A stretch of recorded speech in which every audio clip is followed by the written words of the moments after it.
Hello everyone, welcome to Study IQ. Study IQ के इस video में मैं आपको पढ़ाऊंगा वेस्ट बंगाल के current affair January to May 2021। पूरे 5 महीनों के detailed current affair West Bengal के हम इस वीडियो में कवर करेंगे। सो आइए वीडियो को शुरू करते हैं। वीडियो स्टार्ट करने से पहले मैं बता दूं, स्टडी आईक्यू के पेड कोर्सेज भी आते हैं। स्मार्ट कोर्सेज वेस्ट बंगाल लोक सेवा आयोग यानी पब्लिक सर्विस कमीशन के एग्जाम के लिए, जिसे वेस्ट बंगाल सिविल सर्विस बोलते हैं, waste Bengal judiciary course, teachers recruitment, West Bengal SSC और एक अलग से वेस्ट बंगाल जीके का कोर्स भी आता है जिसे मैंने खुद तैयार किया है। अगर आप हमारा कोई भी कोर्स खरीदना चाहते हैं, ये बहुत ही डिटेल्ड कोर्सेज हैं, इनसे आप घर बैठे तैयारी कर सकते हैं। बहुत ही कॉम्प्रिहेंसिव हैं, इनमें वीडियोस भी हैं, साथ में पीडीएफ भी दिया हुआ है, क्रक्स भी है, क्विज भी है। तो एक होलसम तैयारी अगर आप करना चाहते हैं from the comfort of your home, तो आप इनमें से कोई भी कोर्स अवेल कर सकते हैं। आप हमारी वेबसाइट पर जाकर डेमो भी देख सकते हैं studyIQ.com। अगर आप इनको परचेज करना चाहते हैं तो हमारा मोबाइल ऐप भी डाउनलोड कर सकते हैं स्टडी आईक्यू। दोनों का लिंक मैंने नीचे डिस्क्रिप्शन में डलवा दिया है। तो चलिए वीडियो को अब शुरू करते हैं। अभी अभी चौथा बक्सा बर्ड फेस्टिवल हुआ बक्सा नेशनल पार्क में वेस्ट बंगाल में।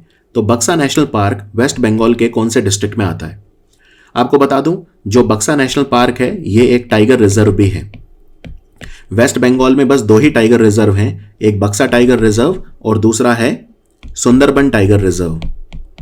सुंदरबन टाइगर रिजर्व जब नेशनल पार्क या wild life sanctuary project tiger के अंडर आ जाते हैं, जिसमें उन्हें फिर एक्स्ट्रा फंड्स मिलते हैं टाइगर कंजर्वेशन के लिए, तो उसे बोलते हैं टाइगर रिजर्व। सो याद रखिए, बक्सा बर्ड फेस्टिवल बक्सा नेशनल पार्क में हुआ और बक्सा टाइगर रिजर्व जो है ये अलीपुरद्वार में है। सो आंसर है अलीपुरद्वार। और अलीपुरद्वार आप जानते हैं भूटान बॉर्डर से लगता है वेस्ट बंगाल में, नॉर्थ बंगाल एकदम, और अलीपुरद्वार में है बक्सा नेशनल पार्क। वेस्ट बंगाल का एक नेशनल पार्क आपको और याद रखना है, वो है जल्दापारा नेशनल पार्क। वो क्यों? क्योंकि अभी अभी भारत की सरकार का जो एनवायरमेंट मिनिस्ट्री है उसने इंडिया के 5 बेस्ट नेशनल पार्क या वाइल्ड लाइफ सेंचुरी डिक्लेयर करे हैं। तो ये 5 कौन से हैं? 5 में 2 बंगाल के हैं, एक तो जल्दापारा नेशनल पार्क और एक रायगंज वाइल्ड लाइफ सेंचुरी। तो बंगाल में है जल्दापारा नेशनल पार्क और बंगाल में ही है रायगंज वाइल्ड लाइफ सेंचुरी। ये 2 इंडिया के जो बेस्ट 5 नेशनल पार्क्स या वाइल्ड लाइफ सेंचुरी हैं उनमें डिक्लेयर किए गए हैं, और बाकी 3 जो हैं वो हिमाचल प्रदेश के हैं। ठीक है, लेकिन हम यहाँ पे बंगाल पे फोकस कर रहे हैं, तो बस आपको याद रखना है जल्दापारा नेशनल पार्क और रायगंज वाइल्ड लाइफ सेंचुरी ये भारत के 5 बेस्ट नेशनल पार्क और वाइल्ड लाइफ सेंचुरीज में से हैं। अभी अभी भारत सरकार का ऑफिशियल डेटा रिलीज हुआ। 2018-19 का जो फाइनेंशियल ईयर था उसमें वेस्ट बंगाल पूरे इंडिया में किस चीज के प्रोडक्शन में नंबर 1 रहा? राइट, वेस्ट बंगाल पूरे इंडिया में नंबर 1 किस चीज के प्रोडक्शन में है? सो फ्रूट्स, बार्ले, वेजिटेबल या व्हीट? सो याद रखिए इसका आंसर है वेजिटेबल। वेस्ट बंगाल में 29.55 मिलियन टन वेजिटेबल प्रोड्यूस हुई और पूरे इंडिया में वेजिटेबल प्रोडक्शन में नंबर 1 वेस्ट बंगाल है और दूसरे नंबर पे रहा यूपी। अगर मैं फ्रूट्स की बात करूं तो फ्रूट्स में नंबर 1 पे रहा आंध्र प्रदेश। आंध्र प्रदेश फ्रूट्स प्रोडक्शन में पूरे इंडिया में नंबर 1 रहा और वेजिटेबल में रहा वेस्ट बंगाल। Very important. वेस्ट बंगाल की जो गवर्नमेंट है उन्होंने उनका जो राइस रिसर्च सेंटर है, तो वेस्ट बंगाल में चावल अनुसंधान संस्थान यानी कि राइस रिसर्च सेंटर कहाँ पे है ये आपको पता है? ये है चिनसुरा में। वेस्ट बंगाल में एक जगह है चिनसुरा, वहाँ पे है राइस रिसर्च सेंटर। तो उन्होंने नेशनल बॉटनिकल रिसर्च इंस्टीट्यूट जो लखनऊ में है उनके साथ मिलकर कौन सा चावल तैयार करा है? ये चावल आर्सेनिक रेजिस्टेंट है। आर्सेनिक रेजिस्टेंट ये इसकी क्वालिटी है। आर्सेनिक एक मेटल होता है जो काफी डेंजरस हो सकता है हमारी बॉडी में। तो वेस्ट बंगाल में वो एरियाज जहां पे आर्सेनिक ज्यादा है मिट्टी में, ये चावल उगाया जा सकता है क्योंकि ये चावल आर्सेनिक को एब्जॉर्ब नहीं करता मिट्टी से, तो सेफ है। तो ये चावल कौन सा है? तो वेस्ट बंगाल के राइस रिसर्च सेंटर ने national botanical research institute Lucknow के साथ मिलकर तैयार करा है चावल, जिसका नाम है मुक्तोश्री। यहां पे आपको एक बड़ी इंटरेस्टिंग चीज बताता हूं। और वेस्ट बंगाल में साइक्लोन आया, साइक्लोन एम्फान। राइट, आपने भी, अगर आप बंगाल में रहते हैं, आपने जरूर फेस किया होगा साइक्लोन एम्फान। साइक्लोन एम्फान की वजह से बहुत ज्यादा जो समुद्र का पानी है, मैं बे ऑफ बंगाल की बात कर रहा हूं, समुद्र का पानी खेतों में घुस गया क्योंकि बारिश बहुत आया और तूफान आया। तो जब तूफान आता है तो समुद्र का पानी जो है वो शहरों में घुस आता है।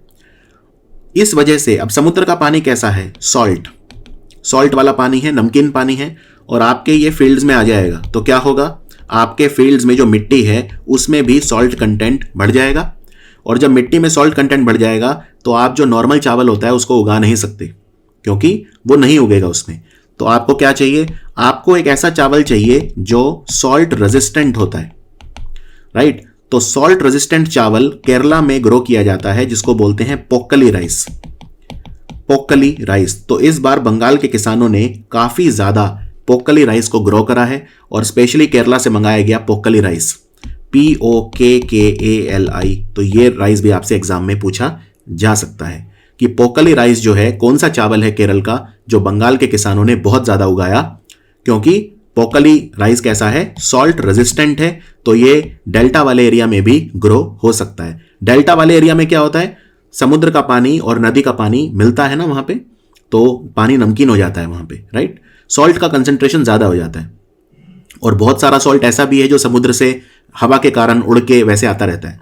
तो Pokkali rice salt resistant rice है केरला का, जो बंगाल के किसानों ने उगाया। और एक चावल और याद रखिए, मुक्तोश्री, ये है आर्सेनिक रेजिस्टेंट। तराई और द्वार, बंगाल का जो तराई और द्वार रीजन है, जिसे तराई द्वार बोलते हैं, एक साथ बोलते हैं मिला के। वैसे आपको ये बता दूं, तराई वर्ड हम यूपी में ज्यादा यूज करते हैं, ठीक है। तराई होता क्या है, जो पहाड़ होते हैं उनके जो फुटहिल्स होते हैं, यानी जहां पे पहाड़ की ढलान खत्म हो रही है, जहां पे पहाड़ प्लेन से मिलता है, उस एरिया को तराई बोलते हैं, फुटहिल्स ऑफ द माउंटेन्स। तो यूपी वगैरह साइड में उसे तराई बोलते हैं, बंगाल में उसे द्वार बोलते हैं, लेकिन हम एक साथ मिलके भी उसे तराई द्वार बोल सकते हैं। वैसे असमीज लैंग्वेज में द्वार का मतलब होता है डोर, यानी कि दरवाजा, राइट। तो तराई द्वार का जो एरिया है बंगाल का, वो कौन से डिस्ट्रिक्ट उसमें आते हैं, दार्जिलिंग, जलपाईगुड़ी, अलीपुरद्वार या ऑल ऑफ द अबव। तो आपको मैं नॉर्थ बंगाल ले चलता हूं, ये नॉर्थ बंगाल है। तो नॉर्थ बंगाल में आप यहां पे देखिए, ये है दार्जिलिंग, और दार्जिलिंग से अलग होके 2017 में एक डिस्ट्रिक्ट बना था, ये है कलिम्पोंग, राइट। पहले कलिम्पोंग दार्जिलिंग का ही पार्ट था।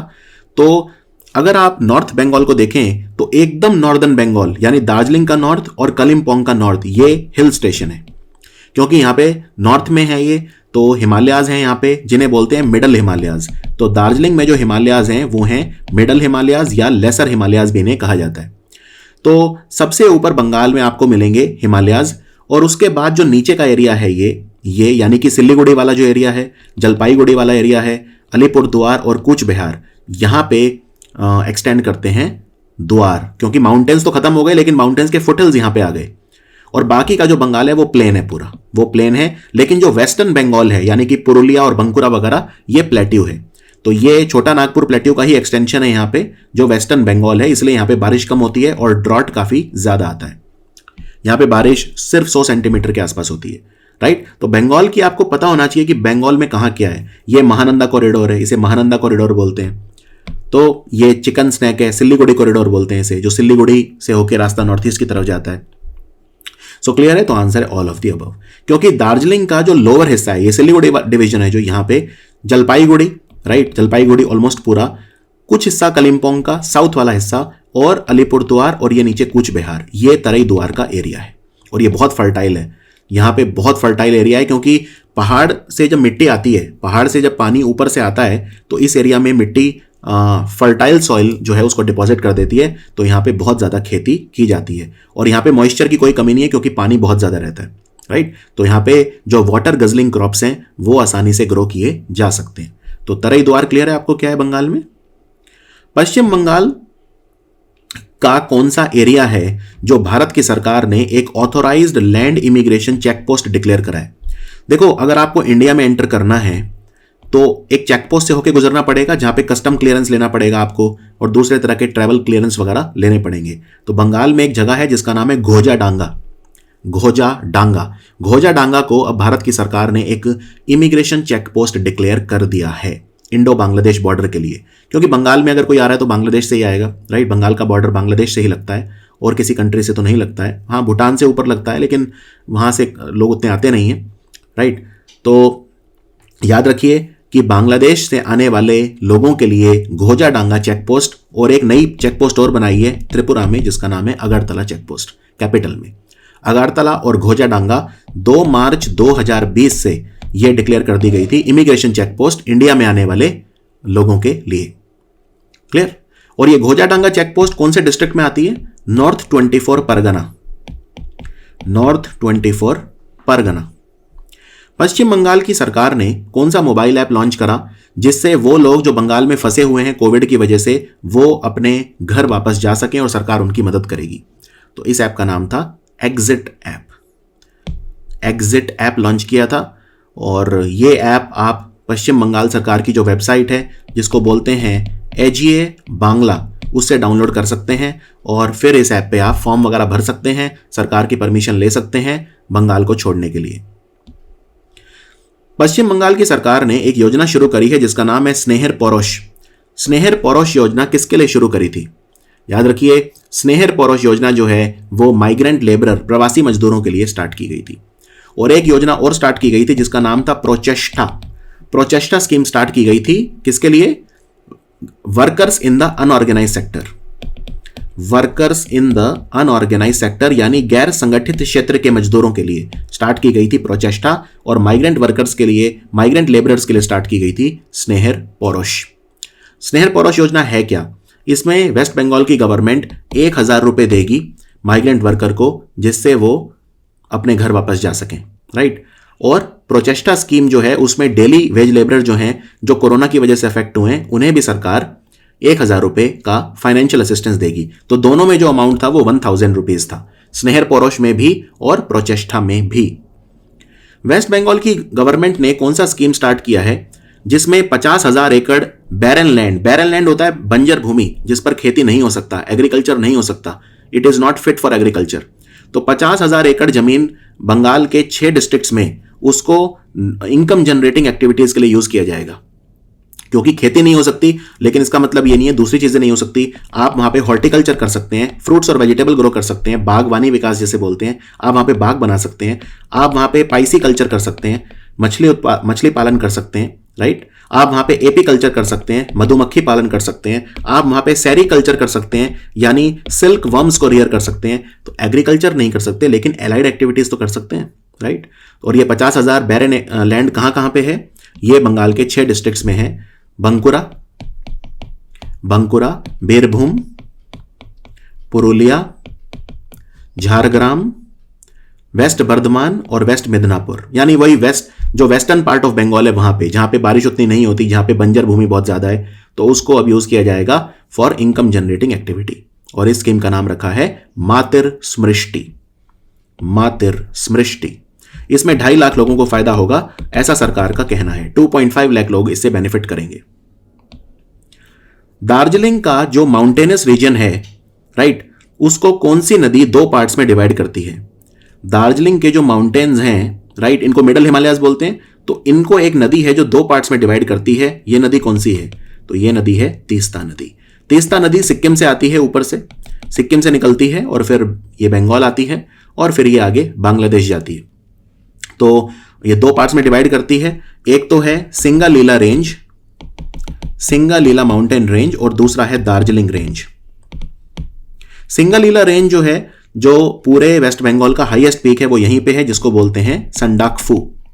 संडाकफू ये हाईएस्ट माउंटेन रेंज है पूरे वेस्ट बंगाल का। क्लियर? आपने संडाकफू ट्रैकिंग सुना होगा, तो संडाकफू ट्रैकिंग बहुत फेमस है टूरिज्म के हिसाब से। बहुत लोग दार्जिलिंग में जाते हैं संडाकफू ट्रैक कर रहे हैं। और बस यही याद रखना है, तीस्ता रिवर उसे एक सिंगालीला रेंज, और सिंगालीला रेंज जो है वहां पे एक नेशनल पार्क भी है जिसे बोलते हैं Singalila national park. Singalila national park. Bharat की सरकार को वेस्ट बंगाल में कौन से कमांड एरिया में फ्लड मैनेजमेंट के लिए $145 मिलियन का लोन मिला है AIIB से, यानी एशियन इंफ्रास्ट्रक्चर इन्वेस्टमेंट बैंक, जिसका हेडक्वार्टर बीजिंग में है। यह बैंक चाइना डोमिनेटेड है, तो इसमें सबसे ज्यादा हिस्सा चाइना का है, लेकिन दूसरे नंबर पे सबसे ज्यादा हिस्सा इस बैंक में इंडिया का है। सो AIIB ने $145 मिलियन का लोन दिया है दामोदर वैली में फ्लड मैनेजमेंट के लिए। दामोदर वैली कमांड एरिया बोलते हैं इसे, DVCA। यहां पे आपको यह भी बता दूं, $145 मिलियन का लोन इसके लिए IBRD ने भी दिया है, जो वर्ल्ड बैंक का पार्ट है। तो 145 मिलियन का दिया है वर्ल्ड बैंक ने और 145 मिलियन का दिया है AIIB ने, राइट। और बाकी पैसा वेस्ट बंगाल की गवर्नमेंट लगाएगी। तो टोटल इस प्रोजेक्ट की कॉस्ट है $413 मिलियन। इसमें 145 दिया है AIIB ने, 145 दिया है IBRD ने यानी वर्ल्ड बैंक ने। तो दामोदर वैली में फ्लड्स के मैनेजमेंट किया जाएगा। और दामोदर रिवर जो है ये हुगली में जाकर मिल जाती है। दामोदर रिवर को सौरो ऑफ बंगाल भी बोलते हैं क्योंकि काफी ज्यादा फ्लड्स आते हैं इस रिवर में। और हुगली जो है, हुगली में पानी कहां से आता है? गंगा रिवर से। तो गंगा रिवर की डिस्ट्रीब्यूटरी है हुगली, क्योंकि जो हमने गंगा नदी पे फरक्का बैरेज लगाया हुआ है, फरक्का में बंगाल में, वहां से पानी हुगली में डाइवर्ट कर दिया जाता है। National bank for agriculture and rural development यानी नबार्ड ने वेस्ट बंगाल को कितना लोन दिया है फाइनेंशियल ईयर 2021 के लिए? तो नबार्ड ने सैंक्शन किया है 1050 करोड़, 1050 करोड़। और इसको ब्रेकअप करके देखें तो इसमें 300 करोड़ दिया जाएगा माइक्रो फाइनेंस इंस्टीट्यूशन को, और 700 करोड़ दिया जाएगा इसमें स्टेट कोऑपरेटिव बैंक्स को, और बचा हुआ 50 करोड़ जो है वो दिया जाएगा regional rural banks of Bengal. तो टोटल हो गया 1050 करोड़। नबार्ड के चेयरमैन कौन है? मिस्टर चिंतला गोविंद रुजुलू, चिंतला गोविंद रुजुलू। और नबार्ड बना था 12 जुलाई 1982 को। कौन सा बैंक है जिसने कोविड टैकल करने के लिए वेस्ट बंगाल की गवर्नमेंट को 1950 करोड़ रुपए का लोन दिया है? 1950 करोड़, 1950 करोड़ का जो लोन है वो वर्ल्ड बैंक ने दिया है। सो आंसर है वर्ल्ड बैंक। वर्ल्ड बैंक का हेडक्वार्टर वॉशिंगटन DC में है और वर्ल्ड बैंक के प्रेसिडेंट है मिस्टर डेविड मेल्पस जो अमेरिका के हैं। कौन सी कंपनी है जो $3 मिलियन इन्वेस्ट करेगी वेस्ट बंगाल और महाराष्ट्र में एग्रीकल्चर कम्युनिटीज को सेफ वाटर एक्सेस देने के लिए? तो ये कंपनी है पेप्सिको। ये कंपनी है पेप्सिको, और पेप्सिको एक कंपनी के साथ मिलकर काम करेगी जिसका नाम है वाटर एड। और पेप्सिको कंपनी अमेरिका की है। पेप्सिको कंपनी के CEO हैं रामोन लागुर्ता।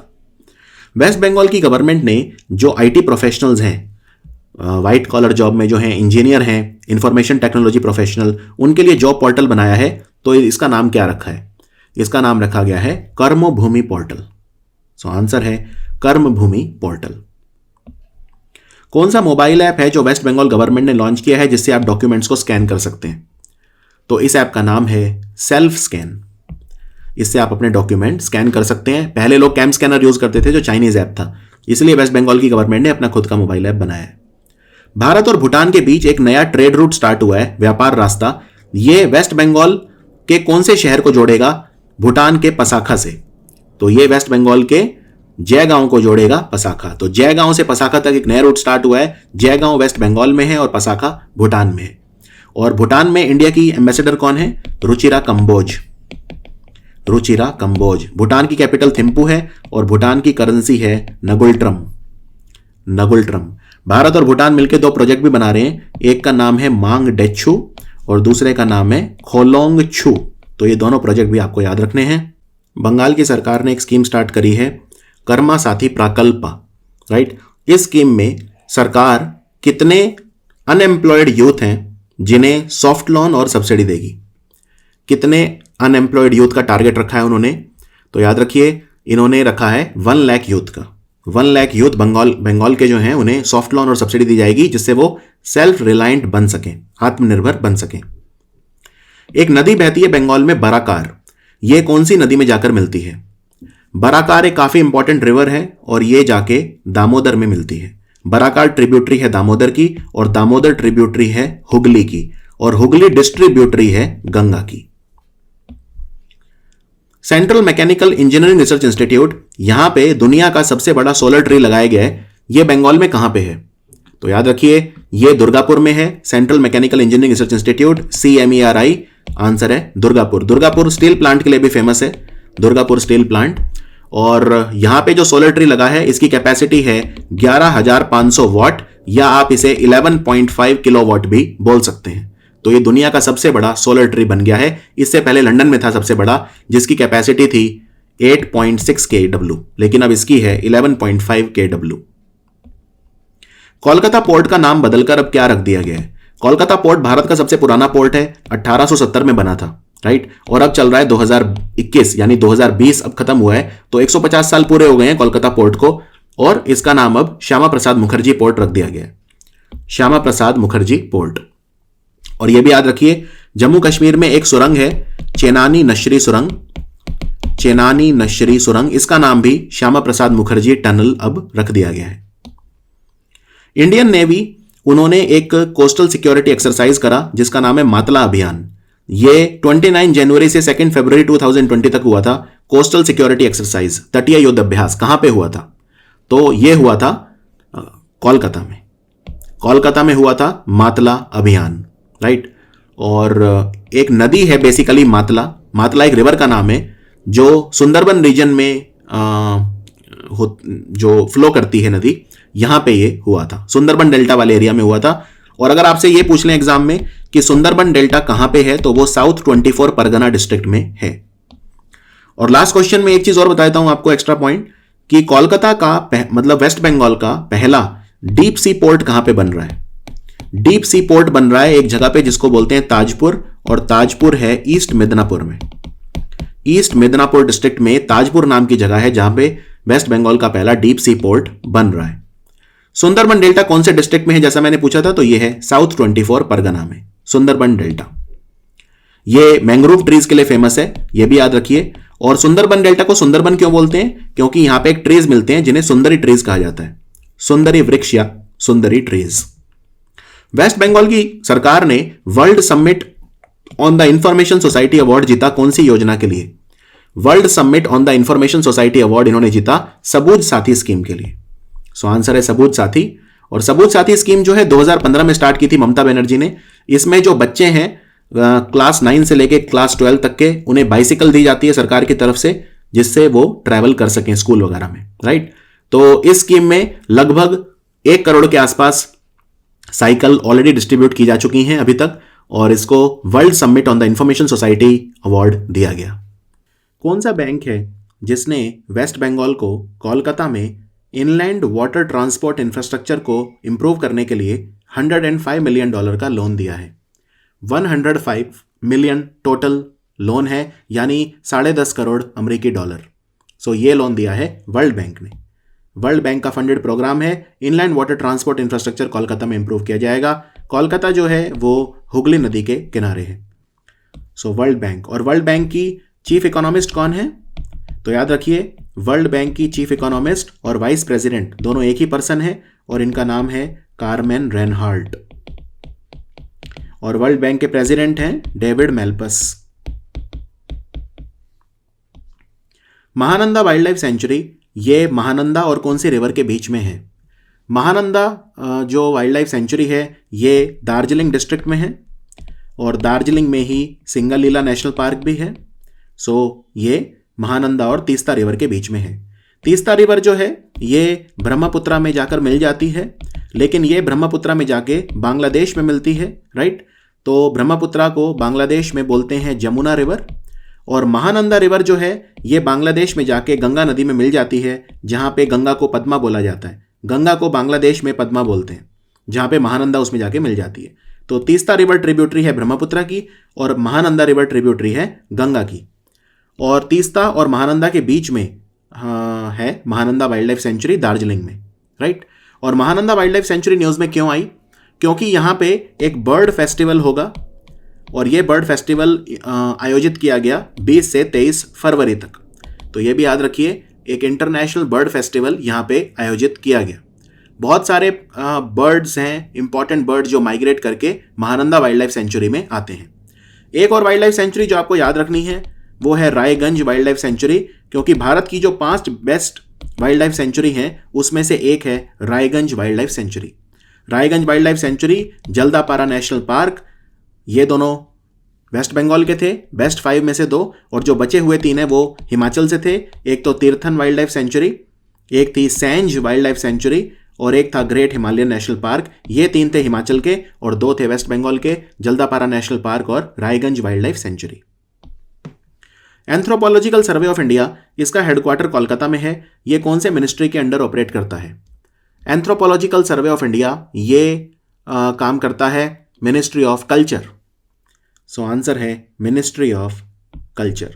हमारे कल्चर और टूरिज्म दोनों के मंत्री एक ही हैं, और इनका नाम है प्रहलाद पटेल। प्रहलाद पटेल की कॉन्स्टिट्यूएंसी है दामोह, और मिनिस्ट्री ऑफ कल्चर ने अभी अभी गूगल के साथ मिलकर एक प्रोजेक्ट स्टार्ट करा है। क्या नाम है उसका? उसका नाम है life in miniature project. Life in miniature. आपको यहां पे एक इंटरेस्टिंग चीज बताता हूं, एंथ्रोपोलॉजिकल सर्वे ऑफ इंडिया ही नहीं, बॉटनिकल सर्वे ऑफ इंडिया और जूलॉजिकल सर्वे ऑफ इंडिया, इन दोनों का हेडक्वार्टर भी कोलकाता में है, राइट। और इन्होंने अभी अभी एक चीज कही है, वो क्या, इन्होंने ये कहा है कि जो अंडमान और निकोबार में ट्राइब्स रहते हैं वो बहुत ज़्यादा सेंसिटिव हैं, जैसे कि ओंग रहते हैं या जरावा रहते हैं, सेंटिनलीज रहते हैं, शॉम्पेन रहते हैं, तो ये सब जो हैं काफ़ी इंपॉर्टेंट है, राइट। ये ट्राइब्स बहुत सेंसिटिव हैं, किसी भी तरह का अगर डिग्रेडेशन होगा एनवायरनमेंट का या इनको कंप्लीट आइसोलेट ही रहने दिया जाए, these are very vulnerable tribes, okay. तो ये आपको ध्यान रखना है, ये कहा है एंथ्रोपोलॉजिकल सर्वे ऑफ इंडिया ने। कोलकाता इंटरनेशनल फिल्म फेस्टिवल हुआ अभी अभी 8 जनवरी 2021 से स्टार्ट हुआ था ये। सो ये इसका कौन सा एडिशन है? यहाँ पे बहुत सारी फिल्में दिखाई गई ग्रेट एक्टर्स की, like Soumitra Chatterjee, Irfan Khan, शांतु Mukherjee, right. So ये 8 से 15 तारीख तक हुआ था और ये 26th एडिशन था। सो आंसर है 26th edition of the Kolkata international film festival. West Bengal की पहली children's library on a boat, ये कहां पे इनॉग्रेट की गई? Children's library on a boat, basically ये एक नाव के ऊपर बनाई हुई है और ये जो बोट है ये ट्रैवल करेगी बेलूर मठ, राइट। बेलूर मठ से ट्रैवल करेगी ये और बेलूर मठ से जाएगी और फिर वापस आएगी। सो ये मिलेनियम पार्क है एक, आपने सुना होगा कोलकाता में, मिलेनियम पार्क से बेलूर मठ तक जाएगी और वापस आएगी। सो आंसर है कोलकाता। प्राइम मिनिस्टर नरेंद्र मोदी ने अभी अभी एक नेचुरल गैस पाइपलाइन को इनॉग्रेट करा है दुर्गापुर और कौन से सिटी के बीच में? सो याद रखिए, ये जो पाइपलाइन है ये 348 किलोमीटर की पाइपलाइन है, 348 किलोमीटर, और ये बिहार के Dhobi, so Dhobi is a city in Bihar, वहां से लेके ये कनेक्ट करेगी Durgapur, right. Durgapur which is famous for Central Mechanical Engineering Research Institute and for the Durgapur Steel Plant also. और दुर्गापुर में जो CMERI है, यहाँ पे दुनिया का सबसे बड़ा सोलर ट्री भी लगाया गया था। सो धोबी टू दुर्गापुर। और ये जो पाइपलाइन है, राइट, ये जो पाइपलाइन है ये कौन सी कंपनी लगाती है? सारी पाइपलाइन ये लगाती है gas authority of India limited, और इस प्रोजेक्ट का नाम है ऊर्जा गंगा। ऊर्जा गंगा प्रोजेक्ट में पूरे इंडिया को कनेक्ट किया जा रहा है पाइपलाइन से। सो gas authority of India limited के चेयरमैन कौन है? मिस्टर मनोज जैन। भारत में 10 महारत्न कंपनी है, उनमें से एक है गेल। और हमारे तेल और गैस के मंत्री कौन है? धर्मेंद्र प्रधान। हावड़ा से लेके जो कालका ट्रेन चलती है जिसको बोलते हैं हावड़ा टू कालका मेल, इसका नाम बदलकर अब क्या रख दिया गया है? सो याद रखिए, इसका नाम रखा गया है नेताजी एक्सप्रेस। नेताजी एक्सप्रेस। और आपको बता दूं, नेताजी सुभाष चंद्र बोस 23 जनवरी को पैदा हुए थे। 23 जनवरी उनकी बर्थ एनिवर्सरी है और 23 जनवरी 2022 नेताजी की 125th बर्थ एनिवर्सरी सेलिब्रेट की जाएगी। इनफैक्ट ऐसी भी कहानी है कि नेताजी सुभाष चंद्र बोस जो हैं उन्होंने भी इस ट्रेन में वो बैठे हुए हैं, राइट। ऐसी भी एक कहानी है। खैर, 23 जनवरी 2022 को 125th बर्थ एनिवर्सरी होगी नेताजी सुभाष चंद्र बोस की। अभी अभी 100th किसान रेल चली। किसान रेल जो है वो एग्रीकल्चर प्रोड्यूस लेके जाती है एक जगह से दूसरी जगह। तो जो पहली किसान रेल है वो कहां से कहां चली थी? वो चली थी देवलाली से दानापुर। ये काफी इंपॉर्टेंट क्वेश्चन है, बहुत एग्जाम में आया था। देवलाली महाराष्ट्र में है, नासिक डिस्ट्रिक्ट, और दानापुर बिहार में है, पटना में। और 100th किसान रेल कहां से कहां तक चली है?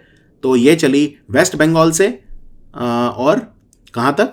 महाराष्ट्र। सो आंसर है महाराष्ट्र। बेसिकली ये संगोला से शालीमार तक चली। जो संगोला है ये महाराष्ट्र में है और शालीमार जो है ये वेस्ट बंगाल में है। तो ये जो है संगोला से शालीमार के बीच में चली और बहुत सारे प्रोडक्ट्स लेके ये गई थी, जैसे onion, chillies, capsicum, cabbage, cauliflower, grapes, oranges वगैरह, यानी फ्रूट्स एंड वेजिटेबल्स। कौन सी कंपनी है जिसने इंडिया का 8th hydrocarbon producing basin West Bengal में इनॉग्रेट करा है? सो वेस्ट बंगाल में एक जगह है जहां पे तेल मिला है बहुत ज्यादा, और ये है अशोकनगर। ओके, अशोकनगर। अशोकनगर कहाँ है? ये 24 परगना डिस्ट्रिक्ट में है और यहाँ पे तेल मिला है, काफ़ी ज़्यादा तेल मिला है और ONGC उसको एक्सप्लोर कर रही है और उसको फिर फाइनली निकाला जाएगा ऑयल को। तो हाइड्रोकार्बन प्रोड्यूसिंग बेसिन होगा ये और काफ़ी बड़ा बेसिन है ये। तो याद रखिए in any case ONGC India में 72% जो तेल निकलता है वो ओएनजीसी निकालती है, right, oil and gas natural corporation. So इसका आंसर है ओएनजीसी। चिलाहाटी से लेके हॉल्दरबारी तक एक रेल लिंक बना है, तो ये वेस्ट बंगाल और कौन से स्टेट को बांग्लादेश से जोड़ेगा? ये जो प्लेस है हल्दीबारी, ये कूच बिहार डिस्ट्रिक्ट में है, ओके, वेस्ट बंगाल के। और चिलाहाटी जो प्लेस है ये बांग्लादेश में है। सो चिलाहाटी से हल्दीबारी तक जो लिंक है ये बांग्लादेश को कनेक्ट करेगा कूच बिहार से, और फर्दर ये कनेक्ट करेगा असम को। सो आंसर है इसका असम, चिलाहाटी से हल्दीबारी। ये ब्रॉड गेज रूट है जो बेसिकली पहले चलता था लेकिन बाद में बंद कर दिया गया था, अब इसको फाइनली रिवाइव किया जा रहा है। राधिका रंजन प्रामाणिक, इनकी डेथ हो गई। ये 5 बार एमपी थे, मेंबर ऑफ पार्लियामेंट। कौन सी कॉन्स्टिट्यूएंसी से? वेस्ट बंगाल की। सो ये है मथुरापुर कॉन्स्टिट्यूएंसी। ये सीपीआईएम टिकट पे लड़े थे, 5 बार जीते लगातार, 1989 से लेकर लगातार जीते ये, और राधिका रंजन प्रामाणिक इनका नाम था। बाद में इन्होंने सीपीआईएम छोड़ के तृणमूल कांग्रेस ज्वाइन कर लिया था, यह भी ध्यान रखिए। कौन सा बैंक है जिसे यह मैंडेट मिला है कि जो वेस्ट बंगाल में फाइनेंशियल ट्रांजैक्शन होते हैं जितने भी नेशनल हेल्थ मिशन के तहत, उनके लिए वो डेजिग्नेटेड बैंक होगा या गो टू बैंक होगा? तो ये बैंक है आईसीआईसीआई बैंक। आईसीआईसीआई बैंक के मैनेजिंग डायरेक्टर कौन है? मिस्टर संदीप बख्शी। मिस्टर संदीप बख्शी। तो national health mission West Bengal में जितने भी ट्रांजैक्शन होते हैं उनको इंप्लीमेंट करेगा आईसीआईसीआई बैंक। वेस्ट बंगाल की गवर्नमेंट ने अप्रूव कर दिया है, वेस्ट बंगाल में पहली बार एक डीप सी पोर्ट बन रहा है, राइट, डीप सी पोर्ट। ये कहां पे बनेगा? सो ये बनेगा ताजपुर में। और ताजपुर कहां है? ताजपुर है ईस्ट मिदनापुर में, या पूर्व मिदनापुर डिस्ट्रिक्ट में है ताजपुर। इसमें 15,000 करोड़ रुपए का खर्चा होगा और इससे 25,000 लोगों को रोजगार मिलेगा, एम्प्लॉयमेंट मिलेगा। वेस्ट बंगाल में 2 पोर्ट हैं इसके अलावा। एक तो कोलकाता पोर्ट है जिसको अब श्यामा प्रसाद मुखर्जी पोर्ट बोलते हैं, Shyama Prasad Mukherjee port. Kolkata port 150 years पुराना है और इंडिया का ओल्डेस्ट पोर्ट है। और दूसरा पोर्ट है हल्दिया पोर्ट, हल्दिया पोर्ट। भारत में अभी कितने मेजर पोर्ट कितने हैं इंडिया में, यह पता है आपको? 13 हैं। पहले 12 थे, अभी एक नया बना है महाराष्ट्र में जिसका नाम है वधावन पोर्ट। तो टोटल अब इंडिया में 13 मेजर पोर्ट्स हैं। कौन सा बैंक है जिसने इंडिया के साथ एक एग्रीमेंट साइन करा है $50 मिलियन? बेसिकली ये लोन देगा वो वेस्ट बंगाल को पब्लिक फाइनेंस रिफॉर्म्स करने के लिए। सो वेस्ट बंगाल को $50 मिलियन का लोन ये देगा Asian development bank. Asian development bank का हेडक्वार्टर मनीला में है और इस बैंक के प्रेसिडेंट हैं मसात्सुगु आसाकावा। वेस्ट बंगाल की गवर्नमेंट ने कौन सी स्कीम चलाई हुई है जिसमें अगर कोई हेल्थ रिलेटेड इशू है तो आपको स्मार्ट कार्ड मिलते हैं वुमेन को, जिसमें वो 5 लाख रुपए तक का बेनिफिट उन्हें मिलता है, 5 लाख रुपए तक का बीमा। सो ये जो स्कीम है ये 26 नवंबर 2020 को स्टार्ट की गई थी, राइट। इसका नाम है स्वास्थ्य साथी, स्वास्थ्य साथी। और 26 नवंबर को स्पेशल क्या होता है? 26 नवंबर को एक तो होता है नेशनल मिल्क डे, क्योंकि ये डॉक्टर वर्गीस कुरियन का बर्थडे होता है जिन्हें father of white revolution in India बोलते हैं। लेकिन मोर इंपॉर्टेंटली ये भारत का कॉन्स्टिट्यूशन डे होता है। वेस्ट बंगाल की गवर्नमेंट ने एक स्कीम चलाई है जिसका नाम है Karmai Dharma, which means work is worship. So इस स्कीम में कितने यूथ हैं बंगाल के जिन्हें एक मोटर बाइक दिया जाएगा सरकार की तरफ से? सो टोटल जो यूथ हैं उन्हें 2 लाख यूथ ऐसे हैं जिन्हें 1 मोटर बाइक दिया जाएगा सरकार की तरफ से। सो आंसर है 2 lakh youth, right, 2 lakh youth. इससे ये जो यूथ हैं इनको रोजगार मिलेगा। बेसिकली वेस्ट बंगाल गवर्नमेंट की एक ओवरऑल स्कीम है जिसका नाम है दुआरे दुआरे पश्चिम बंग सरकार, दुआरे दुआरे Paschim Banga Sarkar, which means government at your doorstep, right. So ये जो यूथ है इन्हें बाइक क्यों दिया जा रहा है? बाइक के पीछे एक बॉक्स होगा, उस बॉक्स में ये चीजें रख सकते हैं, साड़ी क्लोथ्स वगैरह बेच सकते हैं, इसलिए ये दिया जा रहा है।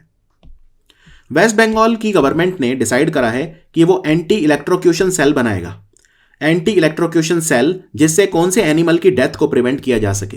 क्योंकि ये जो एनिमल है बहुत ज़्यादा बिजली की तारों में अलझ कर और मतलब बिजली की तारों से टकरा के डेथ हो जाती है। सो हम बात कर रहे हैं एलिफेंट की।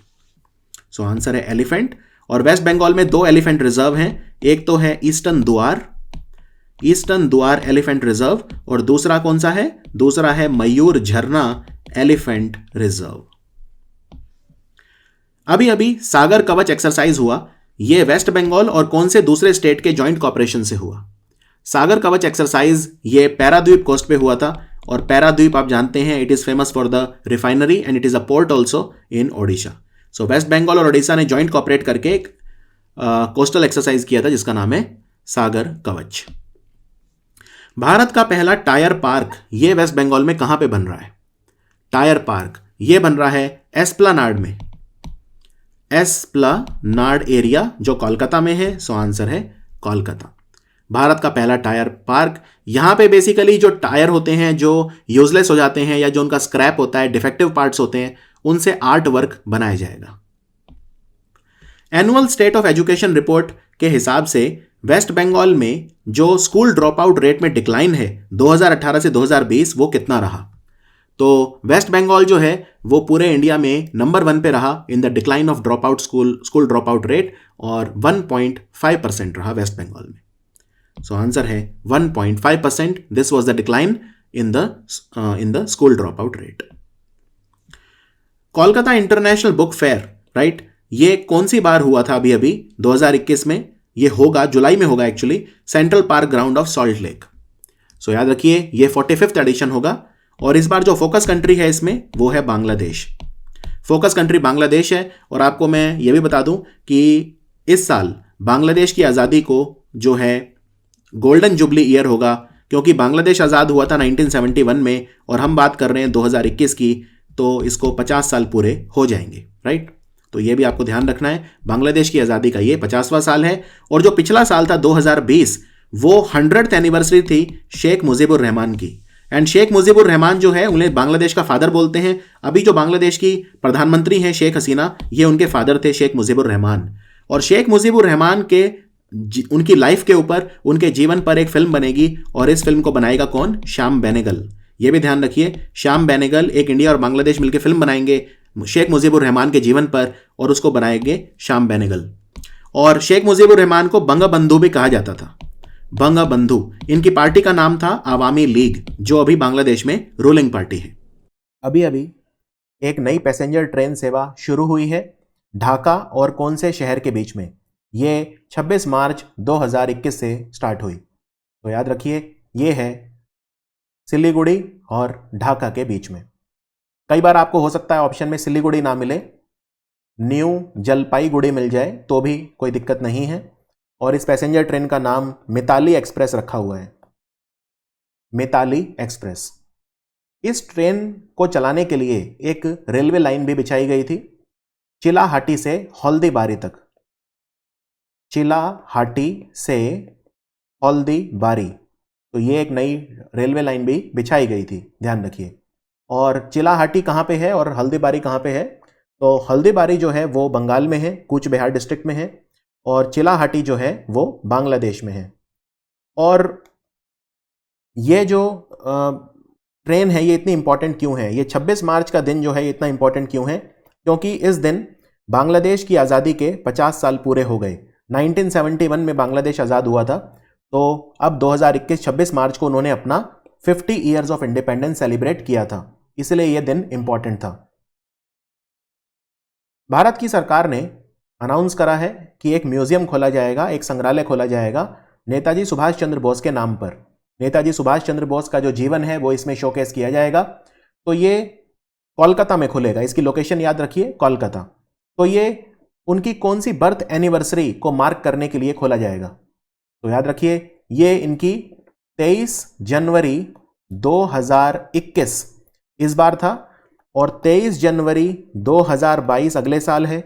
तो 23 जनवरी 2022 को नेताजी सुभाष चंद्र बोस जी की 125वीं बर्थ एनिवर्सरी होगी। तो आंसर है 125वीं बर्थ एनिवर्सरी।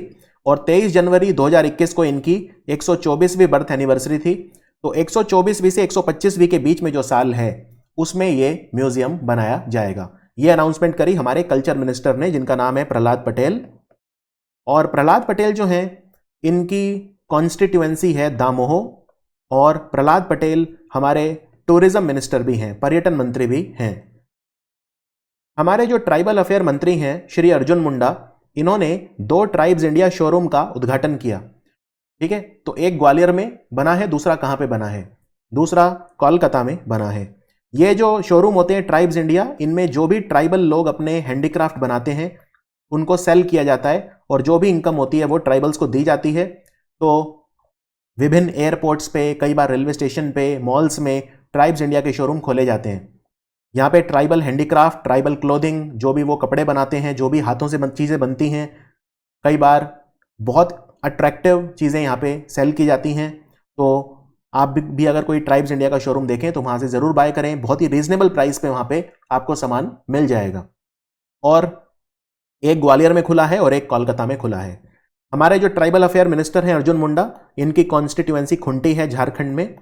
ये झारखंड के मुख्यमंत्री भी रह चुके हैं और ये इंडियन आर्चरी एसोसिएशन के प्रेसिडेंट भी हैं, जिसको हिंदी में बोलते हैं भारतीय तीरंदाजी संघ, इंडियन आर्चरी एसोसिएशन।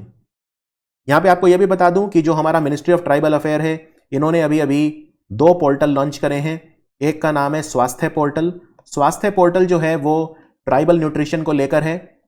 सो स्वास्थ्य portal is about tribal nutrition. जो दूसरा पोर्टल है उसका नाम है श्रम शक्ति पोर्टल। और मिनिस्ट्री ऑफ ट्राइबल अफेयर ने ministry of health and family welfare के साथ मिलकर एक इनिशिएटिव स्टार्ट करा है ट्राइबल हेल्थ के लिए, जिसका नाम है अनाम्य, और ये जो ट्राइबल शोरूम होते हैं इनको रन कौन करता है? इनको ट्राइफेड रन करता है, ट्राइफेड। कोलकाता में कौन सा ब्रिज है, कौन सा पुल है जिसका नाम जय हिंद पुल रखा गया है? अगेन सुभाष चंद्र बोस जी की 125th बर्थ एनिवर्सरी आने वाली है, उसको कमेमोरेट करने के लिए। तो ये जो पुल है इसका नाम है मौजर हाट ब्रिज, मौजर हाट ब्रिज, और ये 650 मीटर लॉन्ग ब्रिज है, राइट।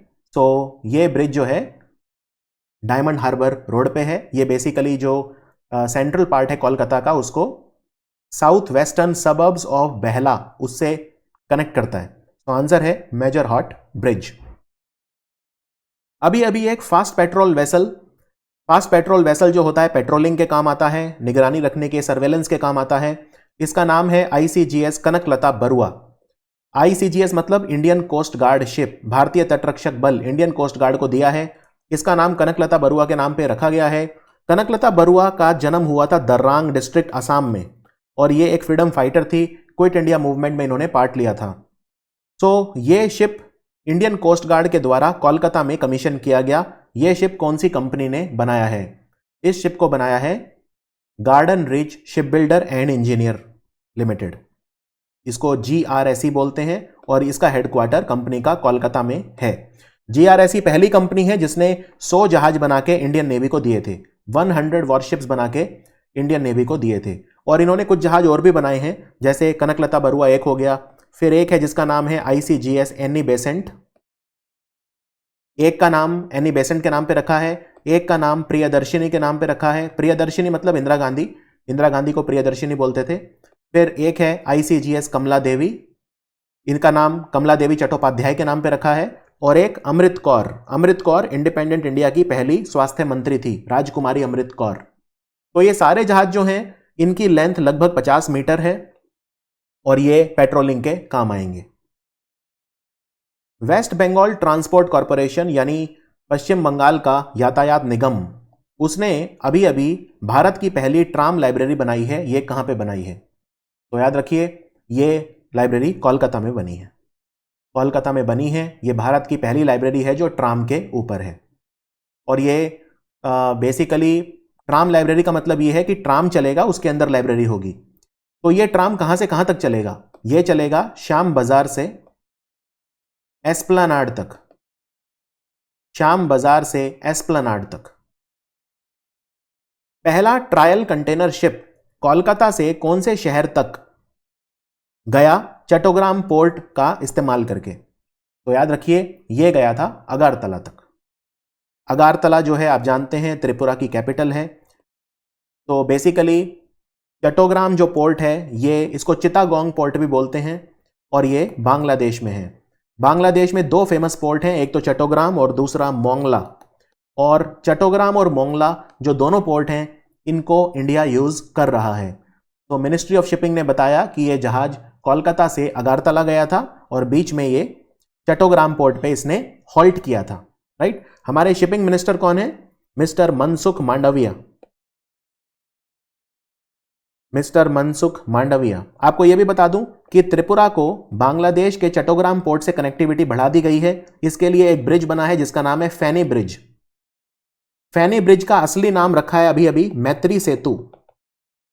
फैनी ब्रिज इसलिए बोलते हैं क्योंकि फैनी एक नदी का नाम है जो त्रिपुरा बांग्लादेश बॉर्डर पे फ्लो करती है। फैनी रिवर के ऊपर मैत्री सेतु बना है जिसको फैनी ब्रिज भी बोलते हैं। इससे त्रिपुरा का जो टाउन है सबरूम, उसको बांग्लादेश से जोड़ा गया है, बांग्लादेश के रामगढ़ नाम के टाउन से जोड़ा गया है।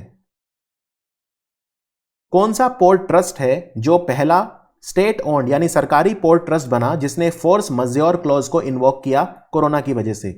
फोर्स मज्योर क्लॉज होता है कि जब कोई ऐसी घटना या आपदा आ जाए यानी नेचुरल डिजास्टर जिस पे आपका बस ना चले।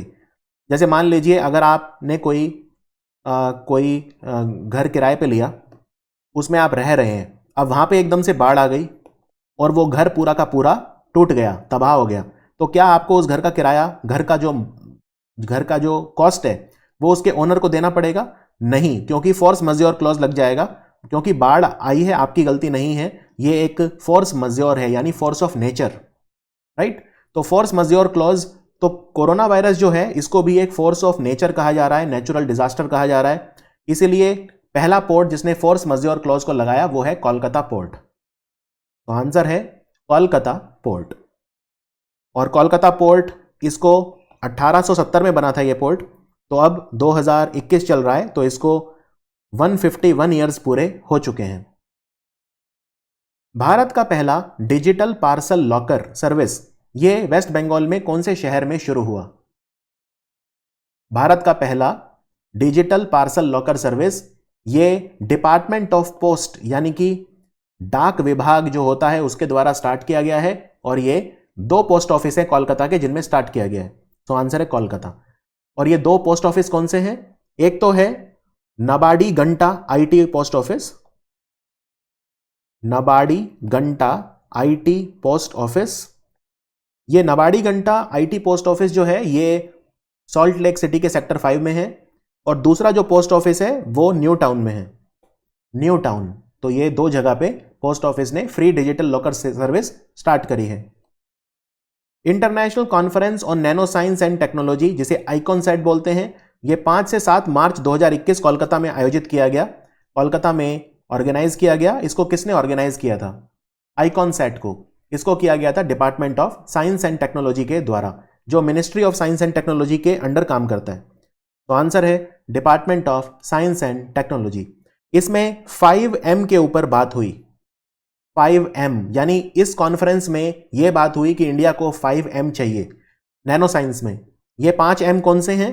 एक तो है मटेरियल, एक है मैकेनिकल, एक है मैन्युफैक्चरिंग, मैन पावर और मशीन्स।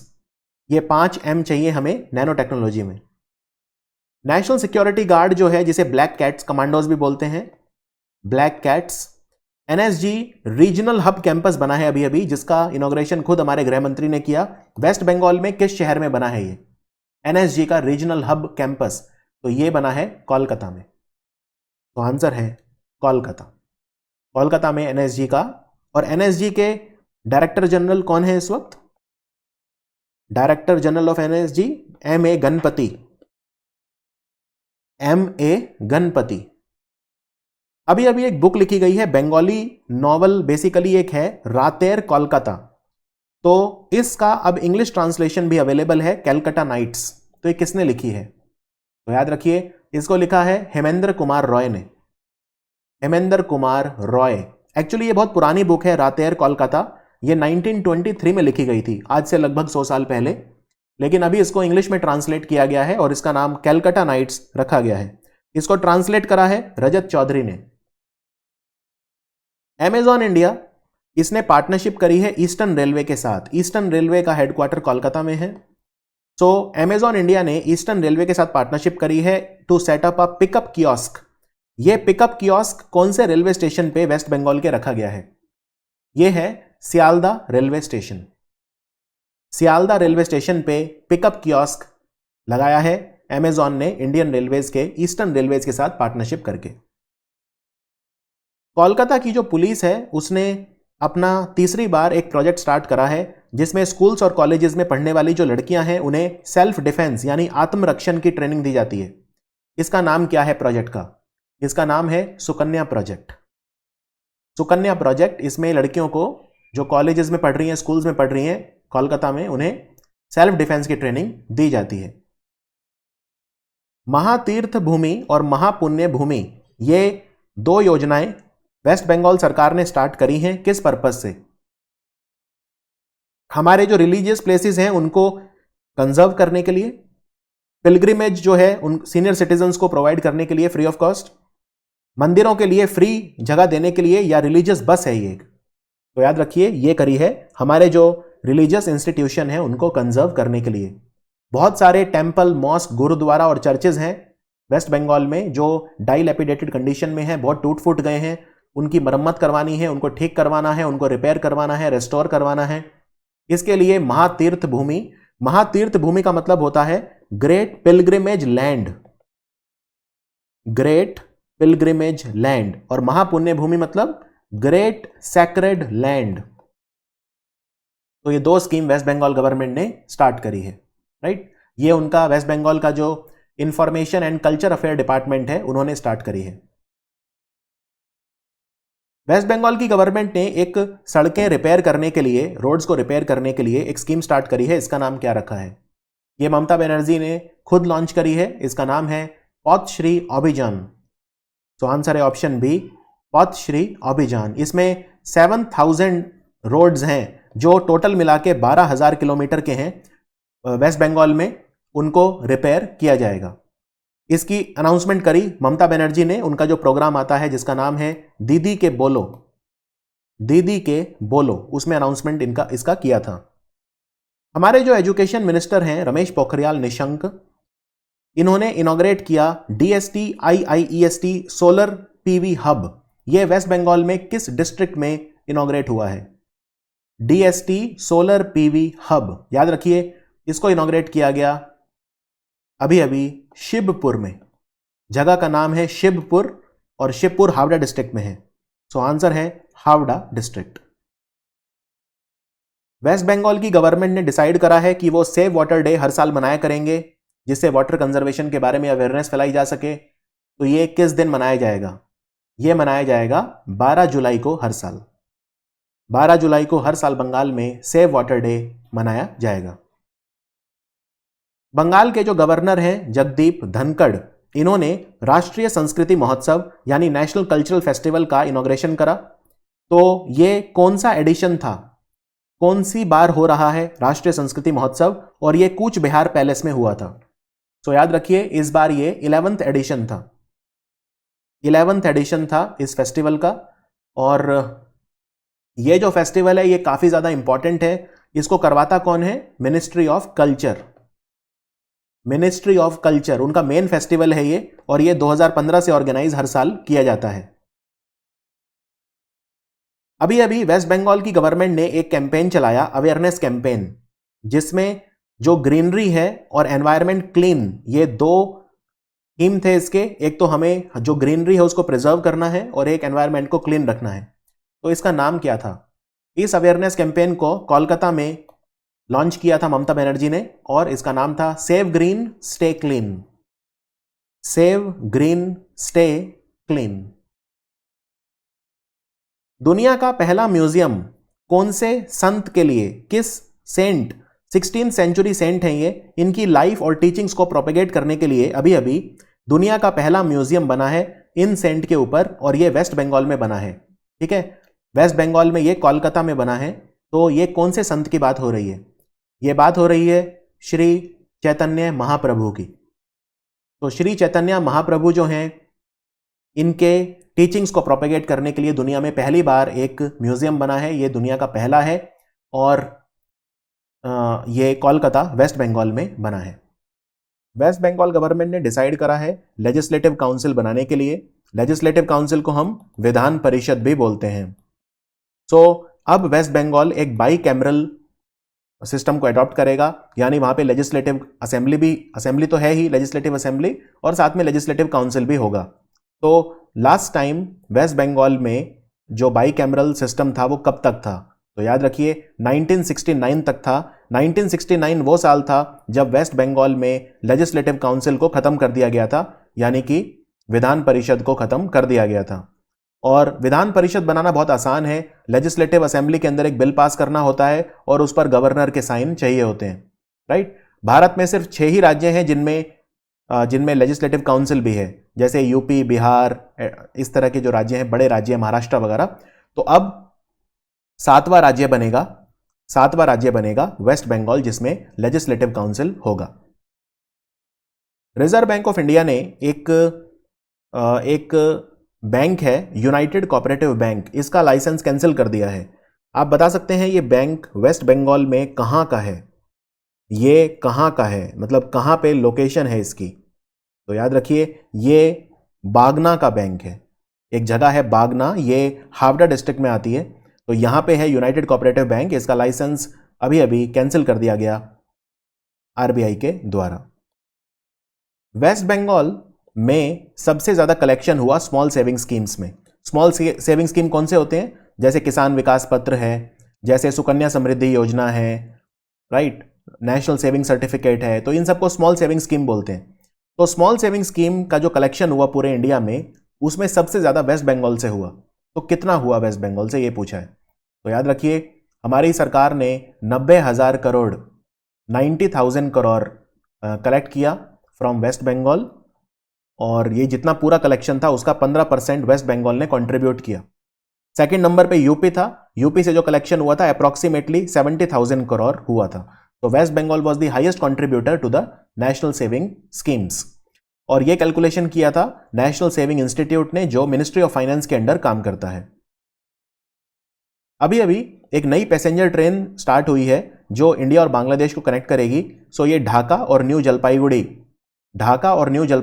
जलपाईगुड़ी स्टेशन सिलीगुड़ी में है, तो इनको आपस में कनेक्ट करेगी। इस ट्रेन का नाम क्या है? इस ट्रेन का नाम है मिताली एक्सप्रेस। तो आंसर है मिताली एक्सप्रेस। और वेस्ट बंगाल को अभी 50 साल पूरे हुए आज़ादी के 26 मार्च 1971 से लेके अब 26 मार्च 2021। सो 50th ईयर था ये बांग्लादेश इंडिपेंडेंस का।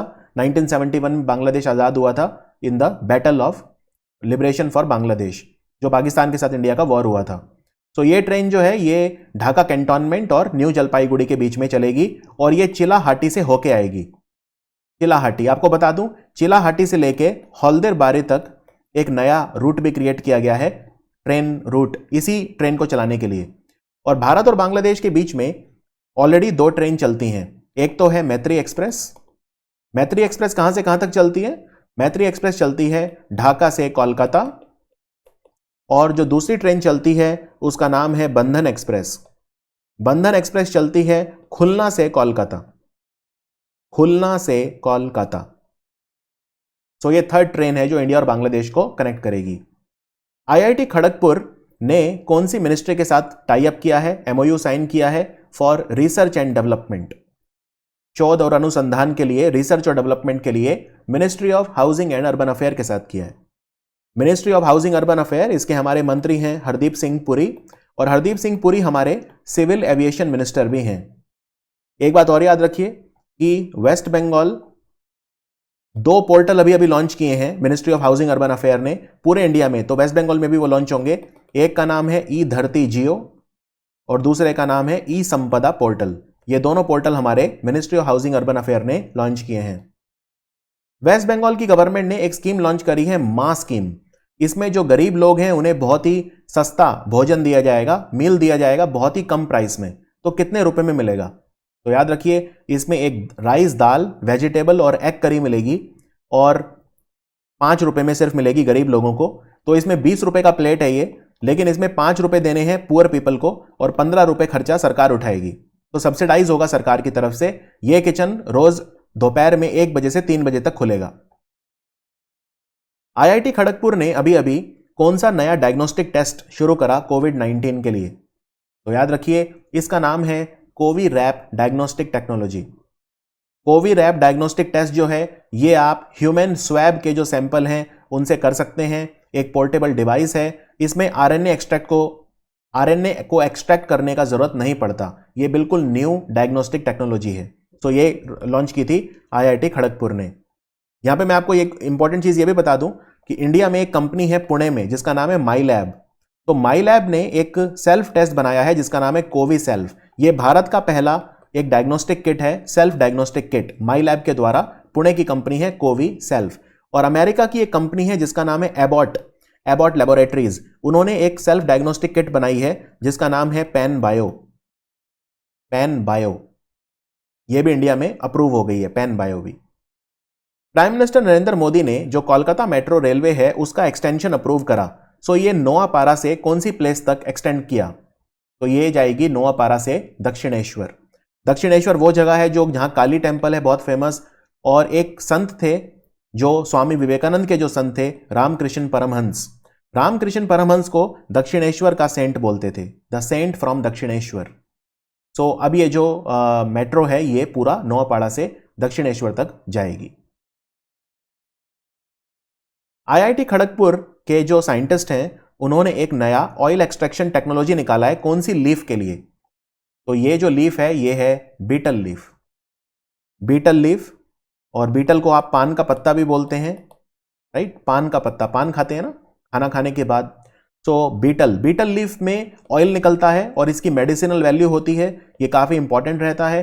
अब आईआईटी खड़गपुर ने एक ऐसा तरीका निकाला है जिससे आप 16% ऑयल ज्यादा निकाल सकते हैं और 30% एनर्जी कम लगेगी इस ऑयल को निकालने में। तो इससे काफी ज्यादा मुनाफा होगा जो बीटल लीफ ग्रोअर्स हैं उन्हें। वेस्ट बंगाल के कितने सिटीज हैं जिन्होंने पार्टिसिपेट किया था ईज ऑफ लिविंग इंडेक्स में और म्युनिसिपल परफॉर्मेंस इंडेक्स में?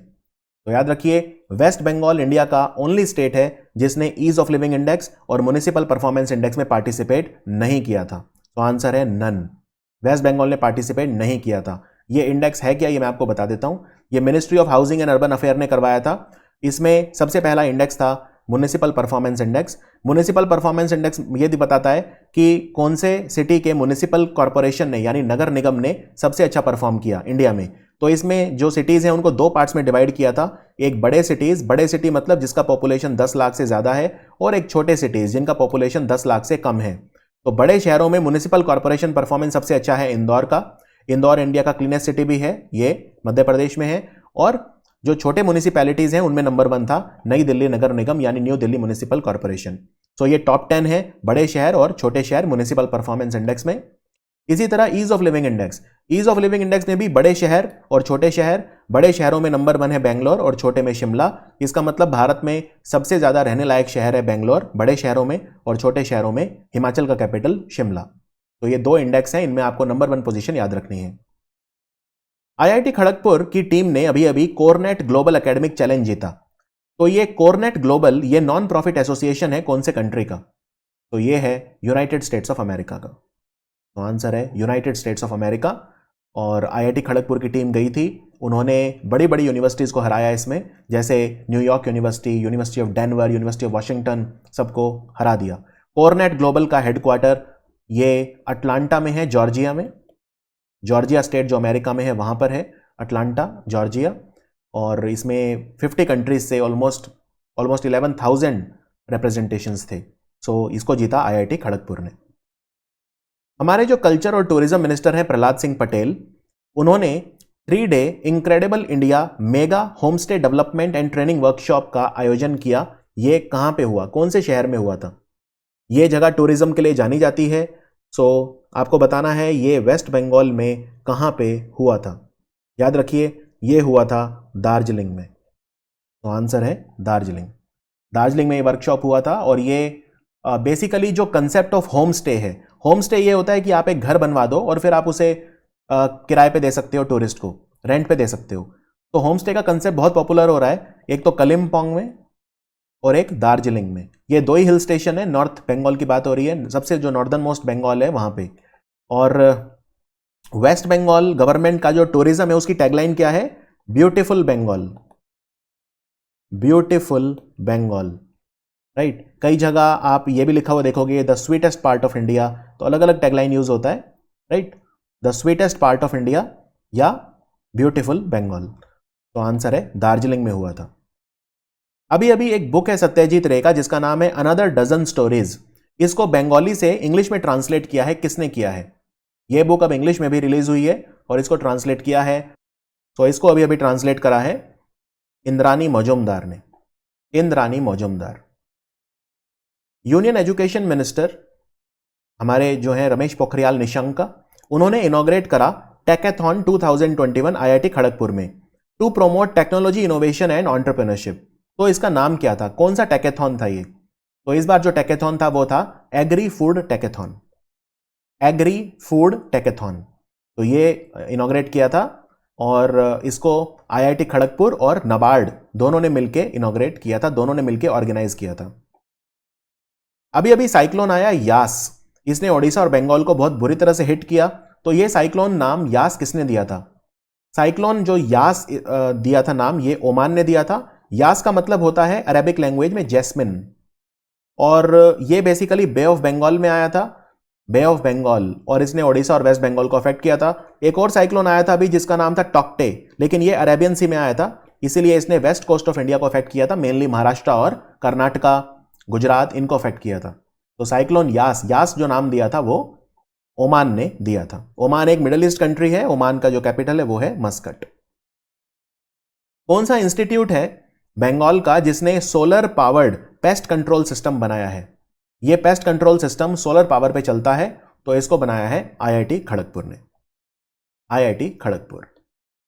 कौन सा मिनिस्ट्री है जो 100th बर्थ एनिवर्सरी सत्यजीत रे का, उसमें 1 ईयर लॉन्ग सेलिब्रेशन उसको ऑर्गेनाइज करेगा? इंडिया का कौन सा मिनिस्ट्री है? तो ये है ministry of information and broadcasting. Ministry of information broadcasting. और सत्यजीत रे जो हैं उनका जन्म हुआ था कलकत्ता में, जिसको आप कोलकाता बोलते हैं, और इनका जन्मदिन 2 मई 1921 को होता है। तो 2 मई 2022 को 2021 2 मई 2021 इसी साल उनका 100th बर्थ एनिवर्सरी था, तो उसमें एक साल लंबा जो सेलिब्रेशंस हैं वो चलेंगे। और इनकी डेथ कब हुई थी? 23 अप्रैल 1992 को इनकी डेथ हुई थी, और इन्हें एक ऑनररी ऑस्कर भी दिया गया था, अकेडमी अवार्ड भी दिया गया था। सो मिनिस्ट्री है इंफॉर्मेशन ब्रॉडकास्टिंग, इसके मिनिस्टर हैं mister Prakash Javadekar, and he is also the minister for heavy industries and environment also. West Bengal का क्या रैंक है नीति आयोग के इनोवेशन इंडेक्स में? इनोवेशन होता है जब आप कुछ नया डिजाइन करते हैं, नया प्रोडक्ट या सर्विस बनाते हैं, नया पेटेंट लेते हैं, तो उसको बोलते हैं इनोवेशन। तो सेकेंड एडिशन आया था नीति आयोग के इनोवेशन इंडेक्स का, इसमें बेस्ट परफॉर्मिंग स्टेट है कर्नाटका और वेस्ट बंगाल का रैंक है 11। तो मैं आपको टेबल दिखा देता हूं, यहां पे आप देख सकते हैं Karnataka is number 1, it is the most innovative state of India, and waste Bengal was at 11th position among the big states.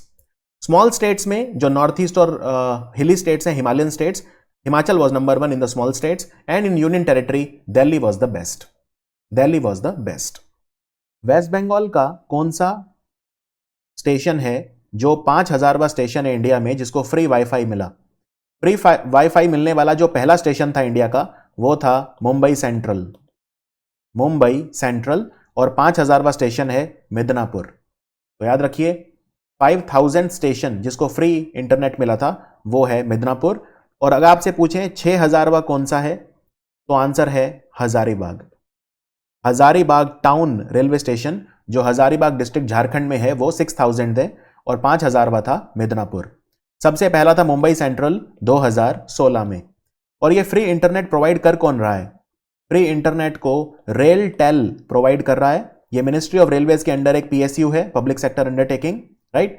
और इन्होंने पार्टनरशिप करी है गूगल के साथ, टाटा ट्रस्ट के साथ, और भी कई कंपनियों के साथ जैसे PGCIL, right, power grid corporation of India. तो ये सब मिलके फ्री इंटरनेट प्रोवाइड कर रहे हैं। सो इसका आंसर है मिदनापुर 5000। इंडिया जस्टिस रिपोर्ट में वेस्ट बंगाल का रैंक क्या है? इंडिया जस्टिस रिपोर्ट क्या है? इंडिया जस्टिस रिपोर्ट ये टाटा ट्रस्ट ने पब्लिश की थी ये रिपोर्ट, और ये रिपोर्ट ये बताती है कि भारत के किस राज्य में जो जस्टिस डिलीवरी है, मतलब सिटीजन्स को जस्टिस देने के मामले में कौन सा राज्य कितना अच्छा है। सो इसमें आप देख सकते हैं महाराष्ट्र नंबर 1 है। यह रिपोर्ट सिर्फ दूसरी बार रिलीज हुई है, 2019 में रिलीज हुई थी, फिर 2020 वाली 2021 में रिलीज हुई है। सो ये दूसरी बार रिलीज हुई है, दोनों बार महाराष्ट्र नंबर 1 था, यानी जस्टिस डिलीवरी सबसे अच्छी है महाराष्ट्र में। तो वेस्ट बंगाल कौन से नंबर पे है? वेस्ट बंगाल आप देख सकते हैं 17वें नंबर पे है, 17 नंबर पे है अमंग द लार्ज स्टेट्स। इसमें स्टेट्स को डिवाइड किया हुआ है लार्ज स्टेट और स्मॉल स्टेट्स में, और स्मॉल स्टेट में त्रिपुरा नंबर 1 है। ओके, सो वेस्ट बंगाल का रैंक है 17 and Maharashtra was number 1 in the India Justice Report. Bengali film maker Buddhadeb Dasgupta, इनकी डेथ अभी अभी हो गई। ये वेस्ट बंगाल में कहां से थे? बुद्धदेव दास गुप्ता, इन्हें नेशनल फिल्म अवार्ड मिला हुआ था 5 टाइम्स। नेशनल फिल्म अवार्ड इन्हें 5 टाइम्स मिला था, और for best feature film 5 times in his career. और he made some great movies like Bagh Bahadur, Charachar, Lal Dorja, Mondo Meyer, Upakhyan, Kal Purush, right. So these are his most famous movies. In fact 5 बार जो नेशनल अवार्ड मिला इन्हें बेस्ट फिल्म के लिए, वो इन्हीं मूवीज के लिए मिला। मैं नाम लिख देता हूं इनके। There is Bagh Bahadur, there is Charachar, there is Lal Dorja, and then there is Mondo Meyer, Upakhyan and Kal Purush. These were the 5 movies. And he was from Purulia. He was born in a place called Anara, which is near Purulia, in the Purulia district. So the answer is Purulia. And he was 77 years old and he died from age-related complications. He was also a very famous poet, by the way. He wrote a lot of important poetry books also, like Suitcase, Hymn Jog, Govir Arale, Coffin Kimba. Lot of important books he wrote. Pranati Nayak from West Bengal, इन्होंने Tokyo Olympics के लिए qualify कर लिया है। ये कौन से sport से एसोसिएटेड हैं? तो इनका जो स्पोर्ट है वो है gymnastics. And it is very rare that somebody qualifies for the Olympics from India in gymnastics, right? India is not known for producing great gymnast. One gymnast that you should know is Dipa Karmakar, and she is from Tripura. She is the best gymnast that we have, Deepa Karmakar, and you should know about her. She is from Tripura, but okay. So Pranati Nayak has qualified for Tokyo Olympics in gymnastics category. And of course, Tokyo Olympics का जो mascot है वो क्या है? Mascot होगा इनका Miraitova for the normal games and Someti for the para games. And next Olympic कहाँ पे होंगे? 2024 में पेरिस में होंगे और 2028 में लॉस एंजलिस में होंगे। लॉस एंजलिस अमेरिका में है। Every year coal miners day observe किया जाता है 4 मई को। इंडिया में कोल माइनिंग बिगैन हुआ था 1774 में from Raniganj. So Raniganj coal field is located in which district of waste Bengal? Remember, Raniganj is located in the Paschim Bardhaman district of waste Bengal. The answer is Paschim Bardhaman. And the places like Asansol, Durgapur subdivision of Paschim Bardhaman. So India में coal mining सबसे पहले Raniganj coal field में start हुआ था, और coal miners day हम celebrate करते हैं 4 मई. And who is the coal minister of India? Any idea? Coal minister of India is mister Pralhad Joshi, and his constituency is Dharwad. He is also the minister for parliamentary affairs. West Bengal के chief minister जो है ममता बनर्जी, उन्होंने announce करा है कि Kolkata police force का कौन सा बटालियन बनेगा, new battalion of the Kolkata police force. तो याद रखिए 23 जनवरी 2022 it will be the 125th birth anniversary of Netaji Subhash Chandra Bose. 23 January 2022, this date you have to remember. So it will be Netaji battalion. Netaji battalion, remember that. Indian Naval Landing Craft Utility L-58 commissioned into the Indian Navy at Port Blair has been built by which company?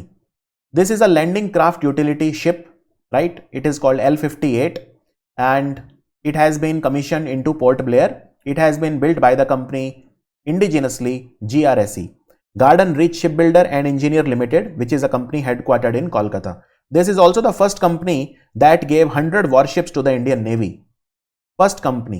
And L-58 is an amphibious ship. It can carry troops also, right? So it is an amphibious ship.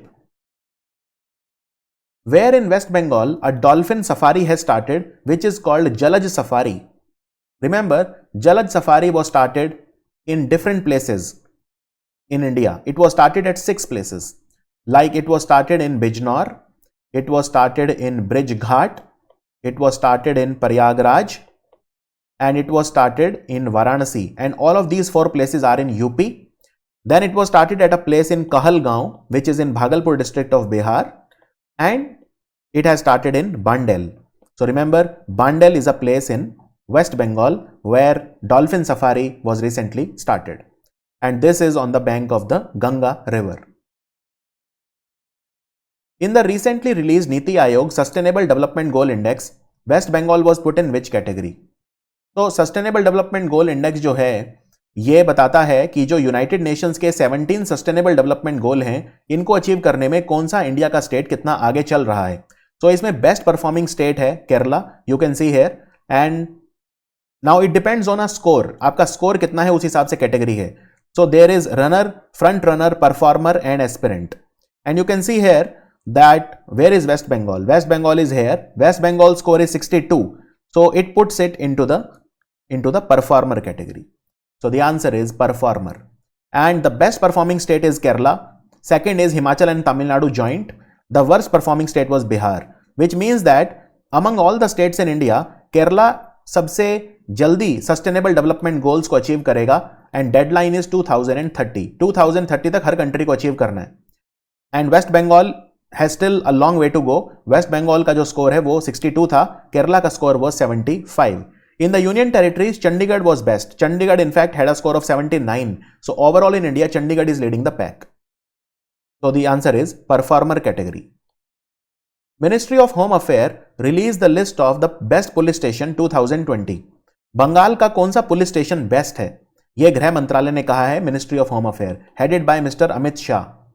And Amit Shah's constituency is Gandhinagar, which is the capital of Gujarat.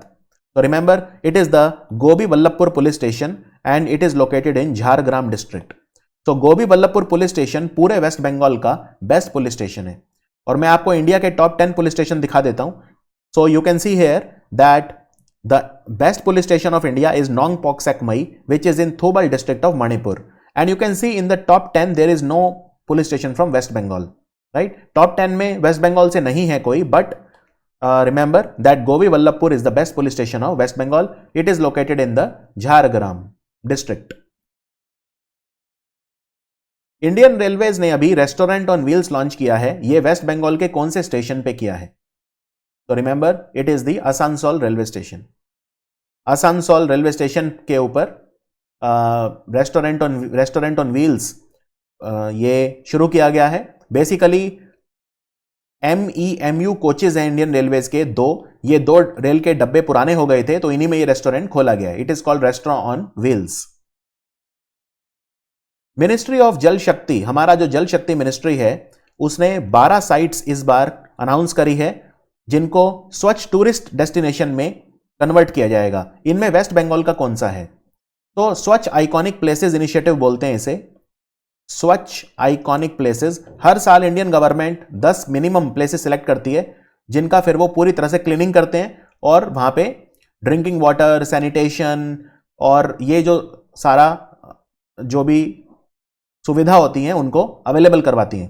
तो इसमें इस बार जो चुना है वो 12 जगह को चुना है, जैसे अजंता की केव्स हैं महाराष्ट्र में, या गोलकोंडा फोर्ट है हैदराबाद में, सन टेम्पल कोणार्क. उसमें वेस्ट बंगाल का एक प्लेस है, वो है Kalighat temple. So Kalighat temple has been chosen under the phase 4. अभी फेज 4 चल रहा है Swachh tourist destination, Swachh iconic places का. So Kalighat temple has been chosen for Swachh iconic places initiative. West Bengal का जो बजट हुआ था अभी लेटेस्ट 2021-22, इसमें एक प्रपोजल आया है कि कौन सा एयरपोर्ट है जिस एक इंटरनेशनल एयरपोर्ट की तरह इसे सेटअप किया जाएगा. तो this is the Andal airport. Andal airport, remember Andal airport. Andal is where? Andal is a place in Paschim Bardhaman. Paschim Bardhaman. And what will be the name of this airport? This will serve Durgapur and Asansol, right? So इस airport का नाम होगा Kazi Nazrul Islam airport. Kazi Nazrul Islam airport. And Kazi Nazrul Islam is known as Rashtra Kavi of Bangladesh. Bangladesh इन्हें national poet बोलते हैं इनका. Qazi Nazrul Islam Airport, Andal Airport. So it will be developed within the next 2 years, and 150 crore has been allocated this year for the work in this, and it will be made into a greenfield airport, and it will be an international airport. अभी waste Bengal में एक नया greenfield integrated industrial township बन रहा है जिसका नाम है जंगल सुंदरी कर्मनगरी। तो ये वेस्ट बंगाल में कौन से डिस्ट्रिक्ट में बन रहा है ये इंडस्ट्रियल टाउनशिप? याद रखिए, जंगल सुंदरी कर्मनगरी ये बनेगा रघुनाथपुर में।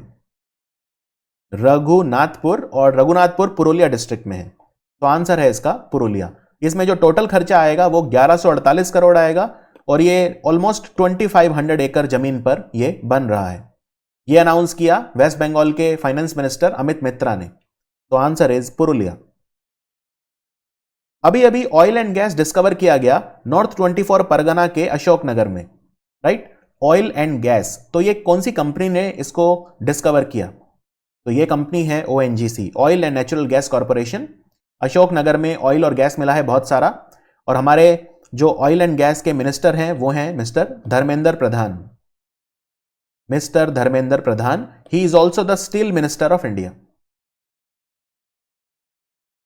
Special financial assistance for tourism industry and interest waiver scheme of waste Bengal के तहत जो लोन है वो कितने से कितने रुपए तक प्रोवाइड किया जाएगा टूरिज्म इंडस्ट्री को, राइट? सो याद रखिए, जो टूरिज्म इंडस्ट्री है उसको लोन दिया जाएगा 50,000 से 10 लाख रुपए तक। So from 50,000 to 10 lakh rupees they can take the loan, and state government will bear 50% of the interest. So 50% interest waiver उन्हें मिलेगा। और ये टूरिज्म इंडस्ट्री क्योंकि बहुत बैडली हिट हुआ है कोविड की वजह से, इसीलिए उनको 50,000 to 10 लाख रुपीज लोन दिया जाएगा इस स्कीम के तहत। इसमें 50% इंटरेस्ट वेवर गवर्नमेंट की तरफ से उन्हें मिलेगा। वेस्ट बंगाल गवर्नमेंट की एक स्कीम है पथश्री स्कीम। सो इसमें जो रोड्स हैं उनको कंस्ट्रक्ट किया जाएगा पथश्री स्कीम के तहत, और एक रोड रिपेयर भी किया जाएगा पथश्री अभियान जो स्कीम है। सो पथश्री स्कीम में कितने किलोमीटर का रूरल रोड बनेगा वेस्ट बंगाल में अगले 5 सालों में? वेस्ट बंगाल में अगले 5 सालों में टोटल 46,000 किलोमीटर का रोड बनेगा। 46,000 किलोमीटर न्यू रूरल रोड बनेगा अगले 5 साल में।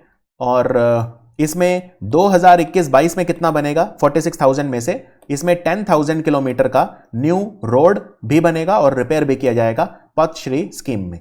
इसमें 500 करोड़ एलोकेशन किया गया है 2021-22 के लिए। जो गरीब पुजारी हैं, प्रीस्ट हैं, जाहिर थॉन एंड माझी थॉन के, इनको कितना अमाउंट पर मंथ पेंशन मिलेगा सरकार की तरफ से, फाइनेंशियल ग्रांट मिलेगा? तो याद रखिए, जो पुरोहित हैं, चाहे वो शेड्यूल कास्ट और ट्राइबल पुरोहित हों, उनको 1,000 रुपए मिलेंगे। सो आंसर है 1,000 रुपीज। पुअर प्रीस्ट ऑफ जाहिर थॉन एंड माझी थॉन विल रिसीव 1,000 पर मंथ। इनमें से कौन सा पेंशन स्कीम है जो वेस्ट बंगाल गवर्नमेंट रन करती है for SC/ST community and differently abled people, the divyang community? So remember, this is Jai Johar, Tapsili Bandhu and Monobic. So the answer is all of the above.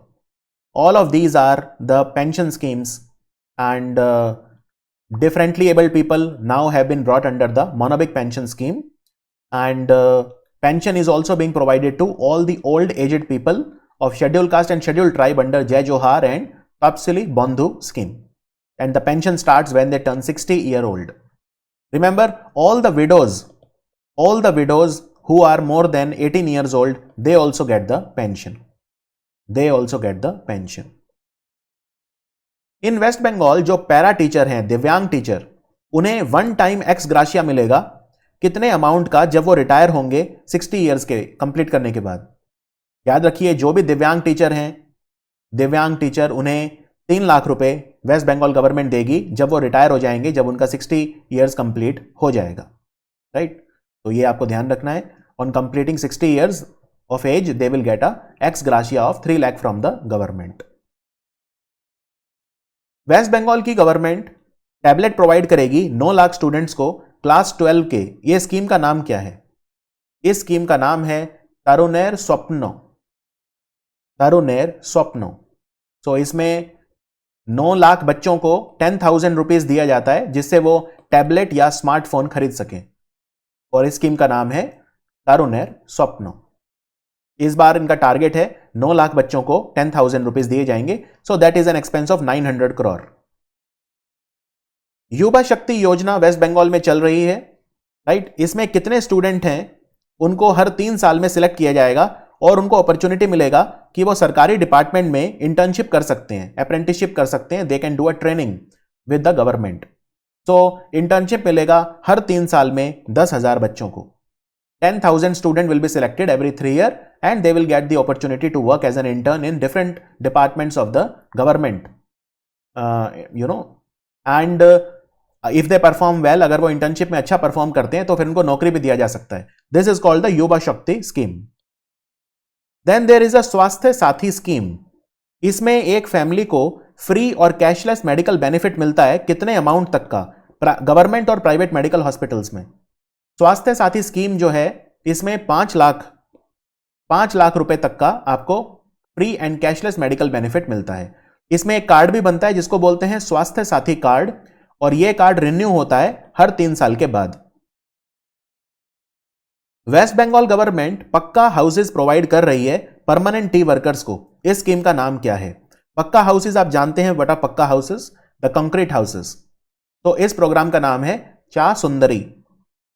चा Sundari scheme of the West government. इसमें 200 एकड़ जमीन पे पक्का houses बनवा के दिए जा रहे हैं for the tea garden workers.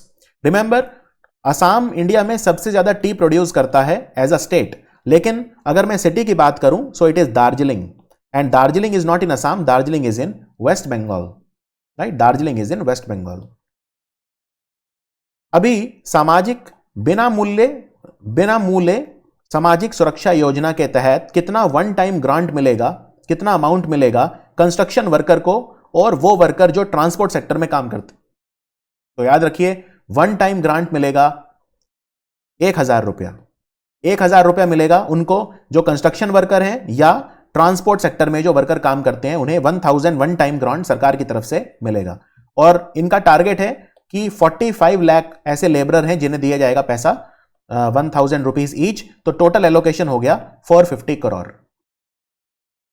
कृषक बंधु स्कीम है वेस्ट बंगाल का। इसमें जो फाइनेंशियल असिस्टेंस दिया जाएगा किसानों को और registered bargadar from the current amount of 5,000 per एकड़ टू रुपीज हाउ मेनी पर एकड़।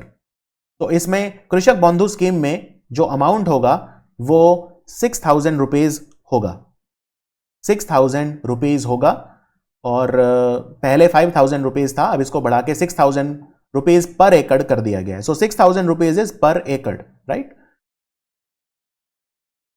कितना स्कूल ओपन होंगे सदरी लैंग्वेज के लिए, जो सदरी लैंग्वेज यूज होता है टी गार्डन्स में, अगले 5 साल में? तो कितना स्कूल ओपन किया जाएगा इन सदरी लैंग्वेज? तो these schools will be 100 in number. 100 schools open किए जाएंगे वेस्ट बंगाल में फॉर सदरी लैंग्वेज, एंड 200 स्कूल ओपन किए जाएंगे in the Rajbongshi language, 200 school Rajbongshi language. 500 schools होंगे, 500 new schools in Ol Chiki language, and 100 new schools होंगे Nepali, Hindi, Urdu, Kamtapuri and Kurmali language. These are all indigenous languages. West Bengal का जो गवर्नमेंट है उन्होंने scheme of approved industrial park बनाने के लिए जो स्कीम है उसको अप्रूव कर दिया है। कितने और सालों के लिए? तो याद रखिए, ये 5 सालों के लिए अप्रूव कर दिया है, 5 सालों के लिए।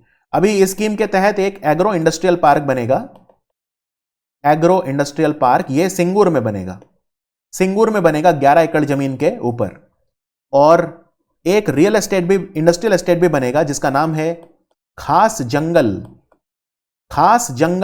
Industrial estate. खास जंगल इंडस्ट्रियल एस्टेट कहां पे बनेगा? ये मिदनापुर में बनेगा, मिदनापुर में बनेगा। सो ये थे हमारे West Bengal current affairs complete January to May 2021। आने वाले महीनों के भी मैं करंट अफेयर लेकर स्टडी IQ पे आपके बीच आता रहूंगा। और मैं आपको एक बार याद दिला दूं, स्टडी IQ के जो पेड कोर्सेज हैं, बहुत ही हाई क्वालिटी कोर्सेज अवेलेबल हैं। Waste Bengal PSC, West Bengal judiciary, SSC, TET और वेस्ट बंगाल GK का एक अलग से भी कोर्स आता है। अगर आप हमारा कोई भी कोर्स खरीदना चाहते हैं तो हमारी वेबसाइट विजिट करें studyIQ.com, या हमारा मोबाइल ऐप डाउनलोड कर सकते हैं study IQ एजुकेशन। सो उम्मीद करता हूं ये जो कोर्सेज हैं आपको आपके गंतव्य तक, आपको आपका जो ऑब्जेक्टिव है उसको अचीव करने में हेल्प करेंगे। See you in June current affair video.